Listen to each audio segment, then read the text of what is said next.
what actually Renee have presented. Takeoff, as what we mentioned, is going to be the reverse, very similar to your landing approach, except that in his takeoff analysis, pretty much very simplistic, I guess, straight to the point in the calculations and so on. Okay, so he doesn't actually dwell too much into. So for today, we'll look at the takeoff, and we need to identify very different segments similar to your landing, right? You have an approach distance, you have a flare, and then you have a free roll, and then you have a ground run, right? Braking distance. You have a braking distance to complete the whole landing approach. For takeoff, we need to also identify the various different segments. The only thing that he doesn't give you is the various different key speed that is actually required. And of course, forces acting on an aircraft during the ground run, because you need to understand, again, similar to your landing approach, in your ground run, you need to identify the friction coefficient. Because why? Because you're moving on the tarmac, right? So you're on the runway. So your friction coefficient is actually important. And of course, we do know that the other thing that is actually important is your inclination of your runway. Because the inclination of the runway pretty much will affect whether, right, it will not affect tremendously, but it will definitely affect if it is if inclined upward or downward. Right? So that will actually affect the distance. And of course, there are very different analysis. And important thing, of course, we also want to take a look of how is the altitude going to be affecting the takeoff. We do know that during landing, it will actually affect the distance. All right? So in takeoff, how is that going to be affecting? Because we have what we call part in your landing approach, your thrust reversal. So if you have a pretty good thrust reversal, you can actually use it to shorten the distance. Okay? In your takeoff, is sometimes what happens here is you will see how airport runway is actually being designed. But unfortunately, Renee doesn't cover that before, right? He doesn't cover all the nitty-gritty. So this is actually from last week. We'll go straight into the takeoff. So you can actually see that this is a very simple diagram. You have a total takeoff distance, you have a ground roll, and then of course what happened here is ground roll followed by rotation, followed by transition and climb. Okay, so if we were to go back and if we were to take a look, okay, so we mentioned, right? So this is what we mentioned. For the whole module, this is what we're going to be covering. So this is your cruise. So this is your level cruise. So this is your takeoff. This is your landing. Alright, and of course, during your takeoff and all that, there are many different stages. So we draw it very simplistically. You have the takeoff and then plus your climb. Okay, so what happened here is during your climb, because what you need to do is you need to actually climb to a cruising altitude. Okay, so what happened here is your cruising altitude, it depends, because sometimes during your takeoff and your initial climb, there are many different stages. Okay, alright, so of course the first stage, if you read in the literature, you can actually see that there are certain markers that you try to climb. The first one is 400 feet, and then after that is 1,500 feet, and so on. So from climbing to your constant altitude for cruising, it actually includes many of such small little step climb. Okay, so you can also do basically one that is actually very gradual, just going up, keep going up. So accelerating and you keep increasing the altitude and so on. But typically, if you will see what the plane will do is reorientate, readjust, and then there will be certain checkpoints that they will basically do a step time, and then from there to go up to your 30,000 feet. Alright, I mean it's not one shot you go straight up to 30,000 feet. So sometimes along the way you do a little bit of turning and then climb again at the same time. Okay, so if we were to take a look, very similar, except that now, for all purpose, you can actually see that your screen height, your threshold obstacle is actually set at 35 feet. Okay, so this is something that is the imaginary. I mean, it doesn't have a physical height, but typically you need to clear this. You need to clear this screen height. And of course, from here, you can actually see that there are many distance you can actually calculate your ground roll and then your rotation. So rotation is something that is actually very similar. If you were to take a look of this, right? If you were to take a look of this, the speed is something that Renee doesn't actually cover with your guys, but I'll just give you a little bit of what you can actually take a look. So this actually gets translated into, this is actually from Stewart Houston, right? So last time we did cover some of this. So what happened here is your pilot will basically, captain will actually align the plane at the runway. Alright, waiting for a command. So after the command given, of course, it's going to be full throttle, right? Because you need to have enough thrust. Because if you don't have enough thrust, your thrust is not greater than your drag and resistance forces and all that, your plane cannot move. Okay, so what happened here is, the final thing is, upon given the clearance, of course, you will release the brake. Okay, release the brake, then you will move, and that is where all this various checkpoint is going to come in. So some of them you can actually see it on the runway and all that. So pilot, the captain actually use it as a marker and so on. Okay, so the key thing among all this is pretty much your V1. Okay, V1 is something that is important. Point of no return. V1 is basically a speed of no return. Alright, so if you want to take off beyond the speed, you have to decide.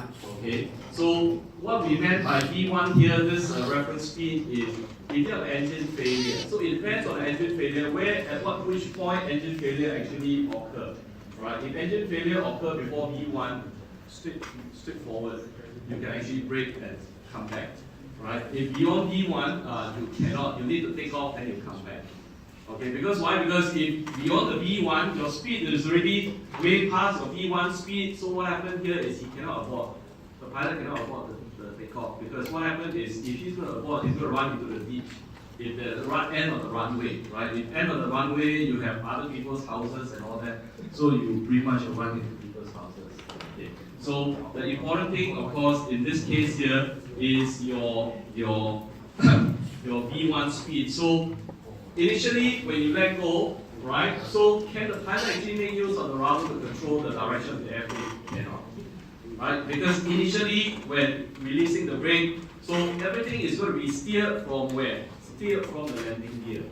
Right? Your nose landing gear is going to be guiding. So the MCG pretty much is the first step of the speed. When you achieve that, because you have generated sufficient lift, right? You have generated sufficient lift, and you can actually make use of the rudder to control a little bit of the direction of the airplane. So for those of you who play flight simulator, you do know. Right? Sometimes you need to make use of the rudder, because if the plane is not going straight, what happens is you're not going to let the plane, it's going to veer off and then get into the ditch again on the side of the runway, right? You will try to correct it. So there are two ways you can correct. One is actually using the landing gear, the other one is actually using the rudder. So this will be the speed pretty much telling you that, hey, at this point in time, you have sufficient speed to use the rudder to actually do your correction.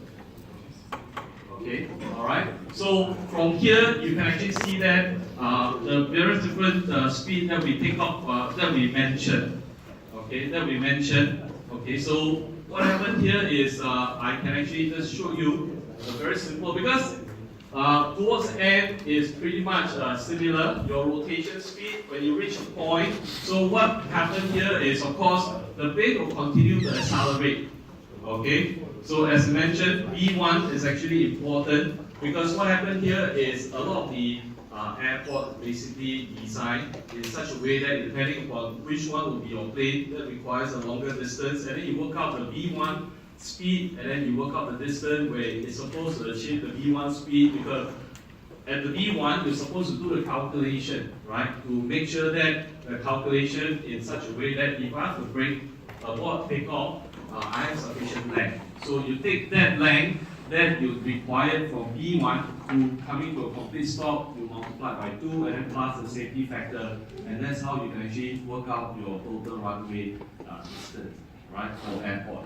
I mean, you're not going to build an infinite runway that your runway is about 6 kilometers long and so on. No one's going to do that, right? I mean, especially your land is actually worth much more than just putting it as a runway and all that. Okay. All right. So a very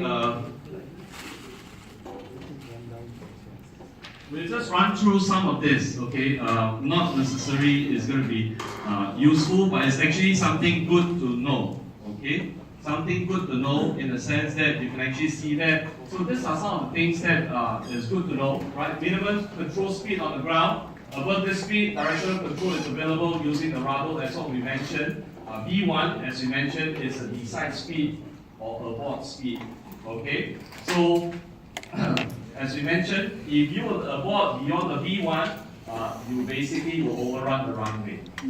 Okay? And of course, so you have what we call the maximum braking energy speed in such a way that your mechanical braking can be used up to this distance. So you can actually see that why this NBE is actually important.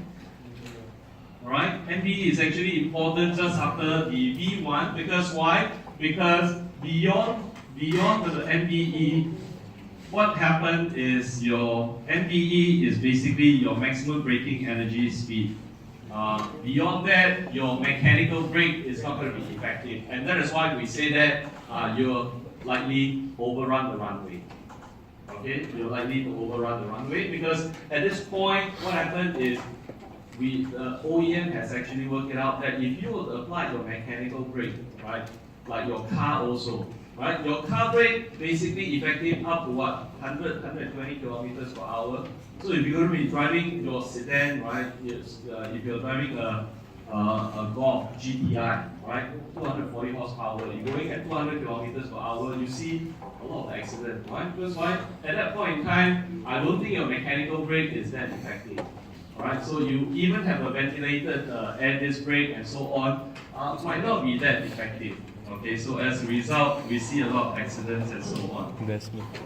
He sounds like he's a producer. Okay, so of course, beyond that is basically your MCA is your minimum control speed for your airborne, right? So pretty much you can, by the time you reach this, you basically telling you that you are okay if you want to go airborne. So what the pilot will do is beyond that speed, coming to VR, he will start to rotate the nose. The nose will basically rotate up. And then of course, when you reach your LOF is where you will take off.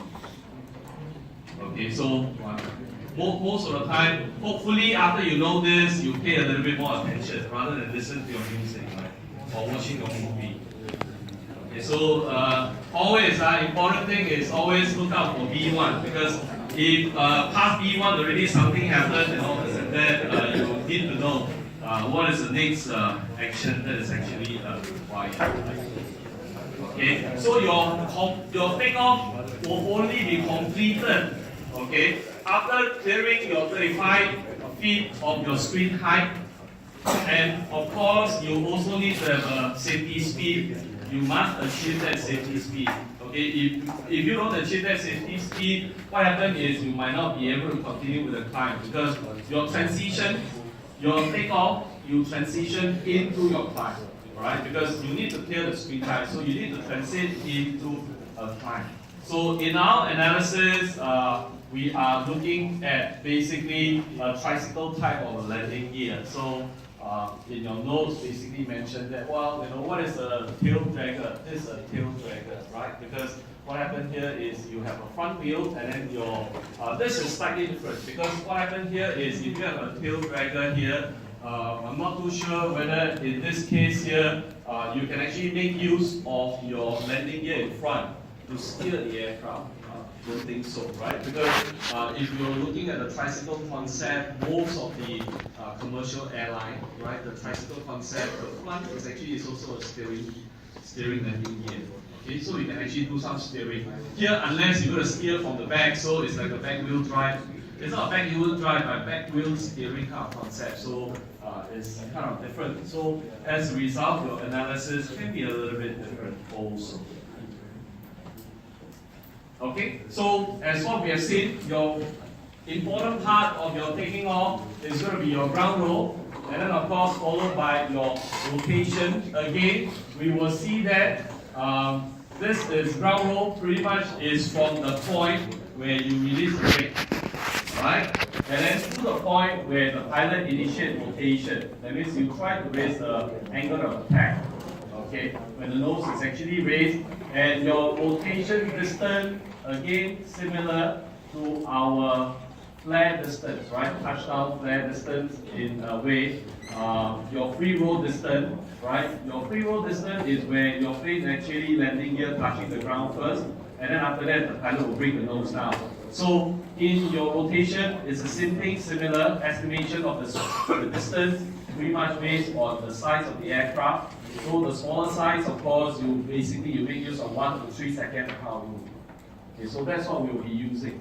Right? Rotation phase will end with basically your liftoff. So what happened here is the pilot is going to rotate. So if you have a large aircraft, relatively 380, 350, 777, and so on, you can actually assume to be a 3-second rotation as a result, work out the distance.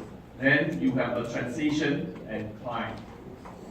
That is the distance that we need to basically work it out. Then of course, end of your climb part of your takeoff is going to be when you clear your 35 feet obstacle or your screen height. And of course, for our many different purposes, our assumption is 35 feet of your screen height.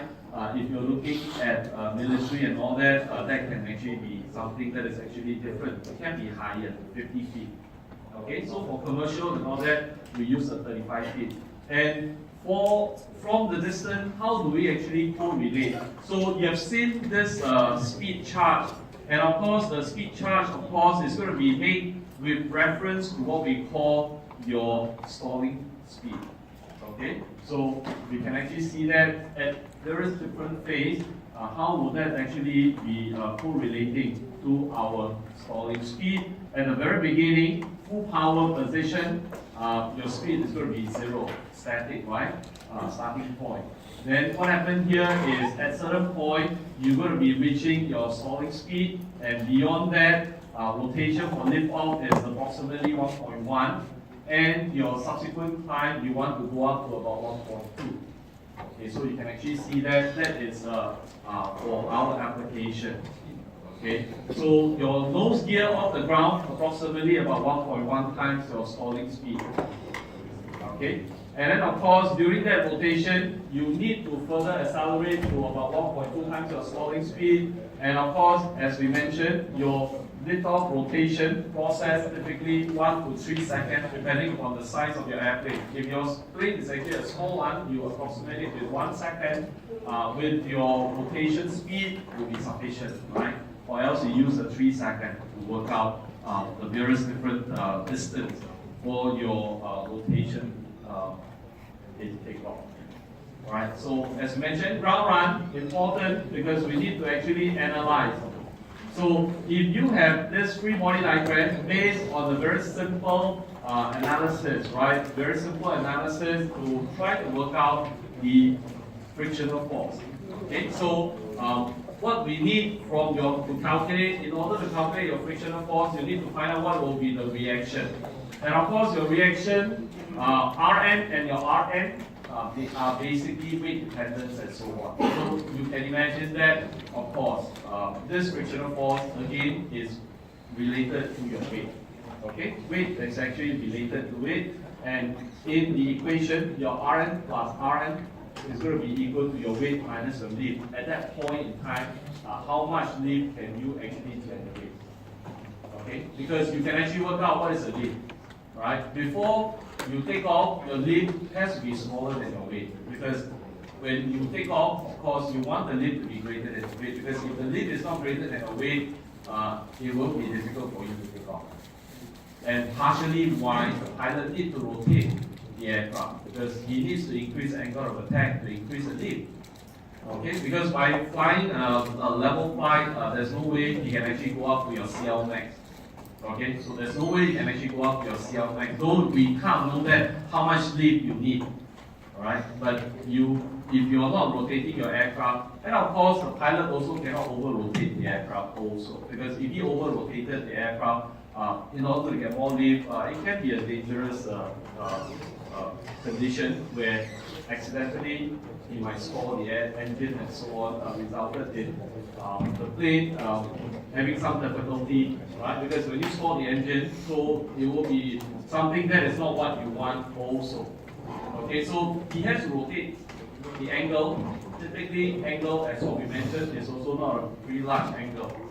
Okay, in this free body diagram here, what we have here is we have a level runway. So this runway is actually level, no inclination. So as a result, there's no gravitational effect that you need to take into consideration. But the problem is, the moment you are to work on a very generic runway, you can actually incline up or down. Then of course you have a different set of free body diagram to deal with.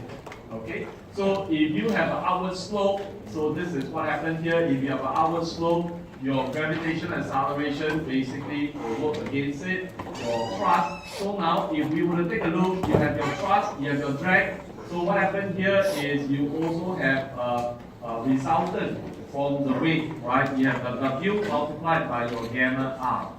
Okay, so why? Because your gravitational effect, the weight is actually working against the thrust direction and so on. Okay, but nonetheless, if you try to work out the reaction forces on the two landing gears to calculate your frictional force, they'll still pretty much be similar. So angle typically defined as positive for your uphill ground run. So if we were to make use of your free body diagram, so you can see the free body diagram, that if I assume that positive to be pointing upward, okay, positive to be pointing upward.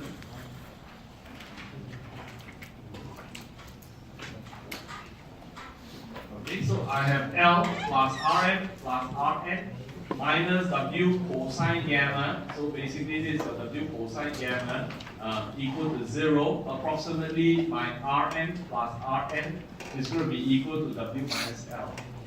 And if you were to work out what is your frictional force, for your case, you need to multiply it by your frictional coefficient mu.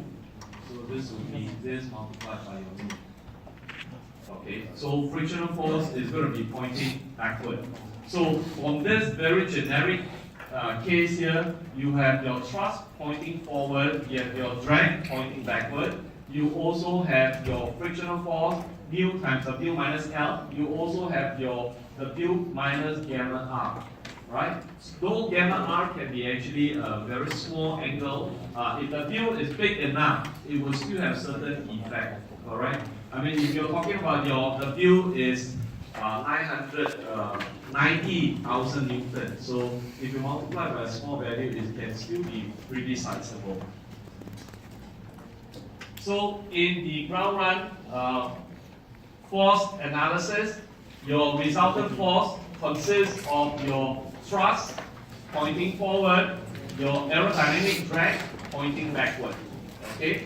And of course your friction of the tires and braking force, that we can actually work it out based on the reaction is going to be equal to minus mu times W minus L because it's pointing backward. And of course your gravitational effect due to your runway has a positive inclination. So it's going to be equal to minus W times your gamma R.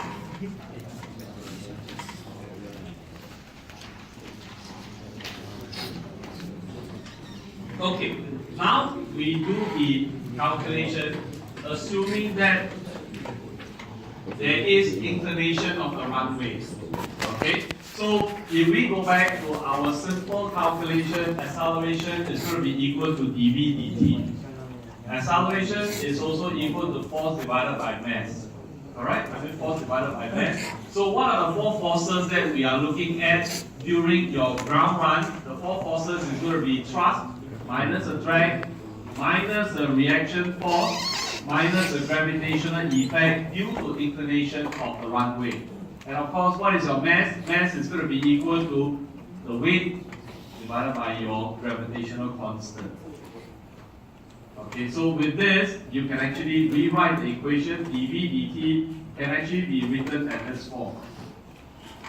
Okay, so in this case here, so you have your mu cosine gamma r minus L over W. So what we want to do is we want to separate, right? We want to separate the calculation in such a way that certain term is basically speed dependent. Certain term, of course, is not going to be speed dependent. So which is not going to be speed dependent? Your thrust over weight is not going to be speed dependent because the thrust is actually given, right? How much thrust the airplane have is pretty much what you're going to be using during your takeoff run. So that one is not going to be speed dependent, and your gamma r is not going to be speed dependent because gamma r is just an inclination of the runway. And the other portion of it is not going to be speed dependent, will be basically your frictional coefficient, right? Your drag and the lift are basically speed dependent, right? In a way that you can actually make use of your speed to calculate. You need speed to actually work out the relationship and all that. So this is the acceleration that we are looking at. And of course, based on very simple calculus, if you take the acceleration, you integrate it one time, you get the velocity, you integrate it with respect to time, you integrate it 2 times, you actually ended up with your distance. Okay, but in our case here, I guess it depends on how we want to work with your distance calculation.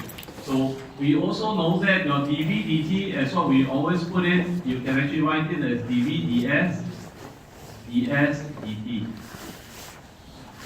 Okay, so this is a relationship that we've been using all the time. dv ds, ds dt, basically using your chain rule. So what is a ds dt? ds dt is basically your speed or your velocity, right? This portion of it is basically your speed or your velocity. So in a way, in our expression, right?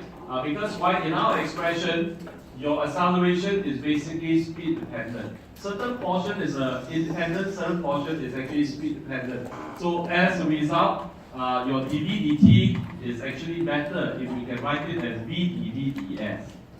Because if you can write your acceleration in terms of v dv ds, you can actually integrate it and work out the distance, right, for the ground run.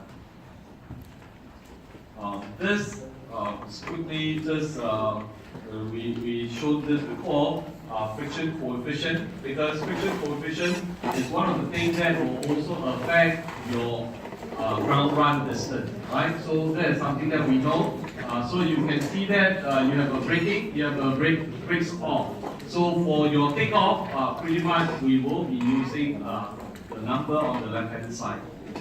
Okay, coming back to your distance. So in a way, if we were to go back to this ground run distance, so what is your ground run distance? Your ground run distance, as we put it, is dv dt. Right? Okay. V is equal to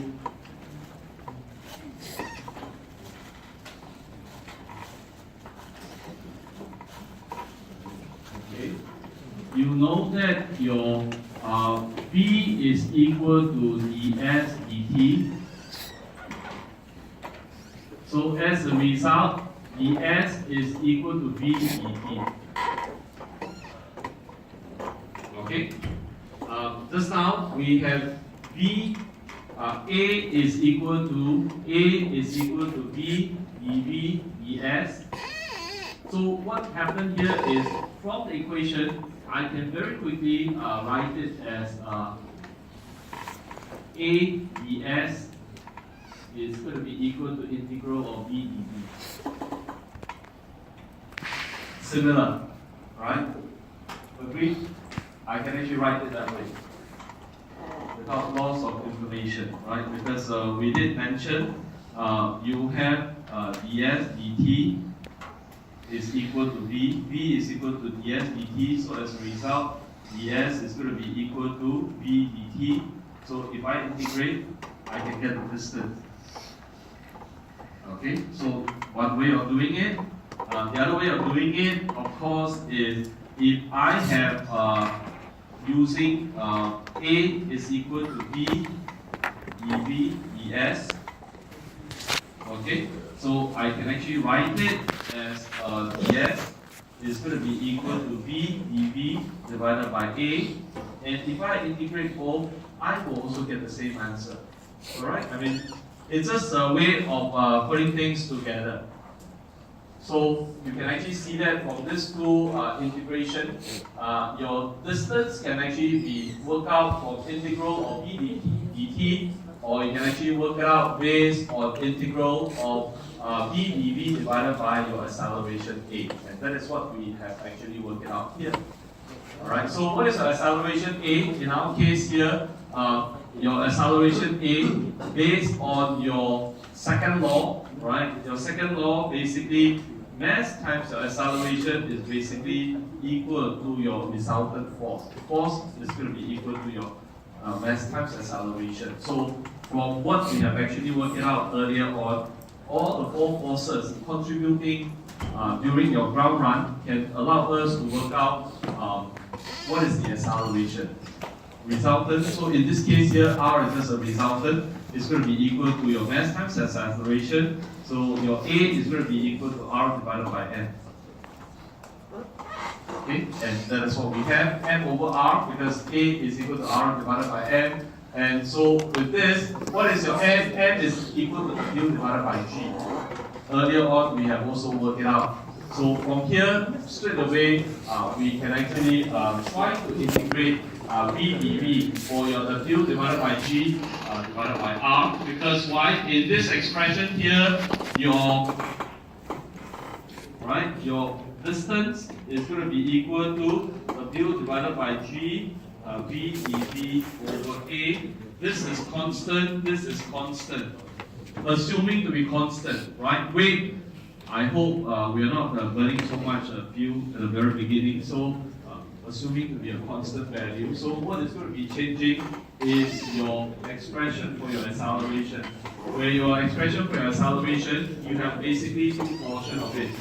As what we discussed just now a little bit, you have seen certain portion is going to be speed dependent, certain portion is not going to be speed dependent. But the whole idea of this B dV, you do understand that in your integration, in the event that you try to integrate something, you can actually rewrite it. Okay, B dV is actually a very good way of writing integration, especially when you have your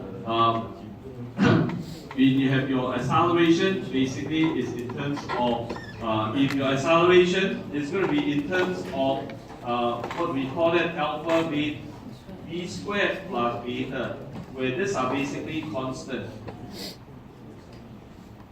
Okay, when A is actually of this format, this expression is actually very useful. B dV is actually very useful. Okay, so revisiting what we discussed earlier on, your resultant force is going to be T minus D minus mu divided by minus L minus W gamma R. And from the expression here, if we were to divide it by the W, we can actually further expand it. Okay, we can actually further expand it. So as what we mentioned, your thrust is going to be a constant. Okay, constant, mu is going to be a constant, your gamma R is going to be a constant. So what is going to be speed dependent will be your drag and your lift. Okay, so we can actually write your drag in terms of your CD, and we can also write your lift in terms of your CL. So you have your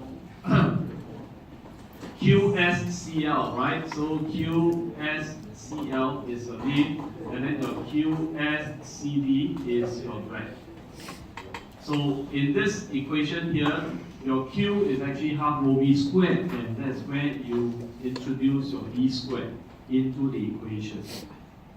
Okay, so what we want is we want to factor out your v squared. And in this expression here, we can see that we can actually combine, because the v squared is a common factor for your lift and your drag. And the approach is similar to when we did our landing approach calculation, right? We can actually write it in such a way. So when we write it in such a way that the v squared, okay, is something that can be factored out. Because why? Because if we can factor out your v squared, the rest will be value or variables that we can actually determine during your takeoff run. Okay? V squared will be something that is actually speed-dependent. The rest of them is basically what you want to use or you want to achieve. Okay? So in your typical values of your ground friction coefficient that we work with, you can actually see that this will be the constant term C when we group all the non-speed dependent variables inside. T over W minus mu minus gamma R. Okay? And then of course, we will pretty much want a value of D over L to be approximately 0.1 for reference. Okay? And in this case here, you can actually see that D is actually a negative value. Okay, D is actually a negative value because what happened here is there's a negative sign here that we actually, of course, we need to take note of that. So D is actually a negative value in the coefficient for your integration. Alright, so what happened here is you ended up with 1 divided by G times your dV squared plus C. Again, in this case here, as what we mentioned, if you were to let U is equal to dV squared plus C. So what is your du? Du is going to be equal to 2 dV 2 times V dV. And what happened here is this is something that you can actually work it out earlier on in the equation. V dV is going to be equal to du divided by 2d. And du is actually d times your dv squared plus c divided by 2d. What? Alright, I mean, this is basically basic integration. And then you can actually write it as such.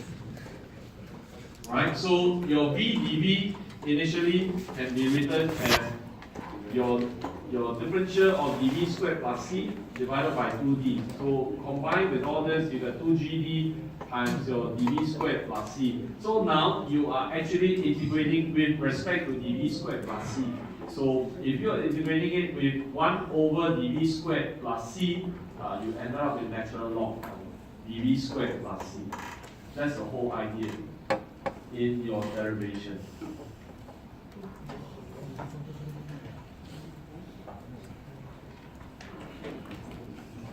Okay? Alright? So the important thing that you need, if you remember in the exam question basically asks you to draw the free body diagram and derive either the ground run or the braking run equations and so on to work out. If I don't remember it wrongly. Okay, so you need to be able to draw the free body diagram. Okay. If you don't draw the free body diagram, of course, mark will be inside. So you cannot just memorize what the whole equation for the ground run or for the braking distance calculation, right? Because your free body diagram, you use it for your braking distance calculation for landing, and then for your ground run for your takeoff. So if you don't have the free body diagram, or you need to be able to draw a simple free body diagram to indicate all the forces acting on the aircraft during the ground run or during the landing braking distance calculation. Okay? Alright? So now with all the integration, substituting your rotation, the speed, so you have your ground run because your ground run is pretty much up to the point where your speed has actually achieved your rotation speed. Okay, so you have 1 over 2gd multiplied by your natural log of dv r squared plus c minus your natural log of your c. Because why? Because at the very beginning, you're starting from standstill, right? Your speed is actually equal to 0. And of course, in this expression here, you have basically two variables, constant variable that you need to calculate. One is your c, which is basically your thrust over weight minus your mu minus your gamma r. The other one is basically your d term. Okay, so d term pretty much again involve your cl and your cd. Okay, all right. So let's take a look at one example to get ourselves familiarized. So if you remember, we mentioned earlier on, your rotation speed or your rotation velocity is approximately 1.1 times your stall speed or your stalling speed. Okay, so in a way, if you want to calculate, all right, if you want to calculate your dVr squared, you might need all this information. Okay, your Vr is equal to 1.1 of your Vs. How do you calculate your Vs? Vs pretty much based on your CL max. Okay, CL max. So you have 1.1 times the square root of 2w divided by rho s CL max. CL max has to be given, right? For a particular aircraft, CL max typically they are given information. So in this calculation here, D we have actually worked it out earlier on. Okay, so what we have actually changed in this calculation is your Vr squared, because you have a dVr squared, right? So from this we can actually work it out, because the Vr is equal to 1.1 times the square root of your 2w divided by rho s CL max. So if you were to square this, so of course the square root, the radical is actually disappeared. So 1.1 squared is equal to 1.21, right? So in this case here, this is actually 1.1 squared. Okay. So in the calculation of your dVr squared, you can actually see that it's actually quite straightforward. In the calculation of your dVr squared, what you need, you have your CL max. So in the takeoff run, you need to actually estimate what is your CL value. Okay, you need to approximate or estimate what CL value that you want to use. So you can more or less the aircraft, so the OEM might be able to provide the pilot with some of the value that he can actually use, and he will be actually using that during his takeoff. And he needs to use it for the calculations and so on. So you can actually see that the whole thing actually reduced to something actually quite straightforward. dVr squared is just going to be equal to minus 1.21, because all the terms you can actually see from this expression here, we can actually cancel them out.